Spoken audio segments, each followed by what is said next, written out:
Toute une unité de blindés avait quitté les combats, avait fui les combats, battu en retraite, et que les 2 commandants de cette unité ont été mis en prison et licenciés, si on veut, si on emploie les termes utilisés par le ministère de la Défense israélien. Donc ça renseigne sur la débâcle militaire. Oui. C'est quoi la débâcle? Pourquoi cette unité a battu en retraite sous prétexte qu'elle n'avait pas de couverture aérienne? Vous imaginez, ils ne peuvent combattre des gens invisibles, des gens qui n'ont que leurs armes, que des kalachnikovs ou bien des lance-roquettes, pour faire face à cette machine de guerre. Et en même temps, on voit l'ennemi qui demande, pour combattre, il a besoin de...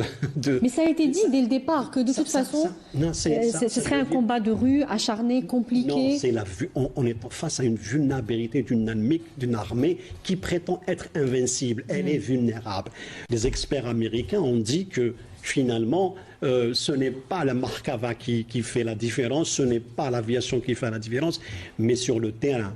C'est-à-dire que le face-à-face. Et là, c'est là où l'armée israélienne s'est montrée faible et, disons-le, en termes populaires, lâche. Donc, pour l'affrontement sur une distance zéro a été... Et c'est une option impossible pour l'Israélien. Aucun soldat israélien ne peut envisager ou n'a dans sa tête, n'est pas préparé psychologiquement pour le combat corps à corps. Donc c'est ça qui a fait la différence le 7 octobre, c'était le corps à corps.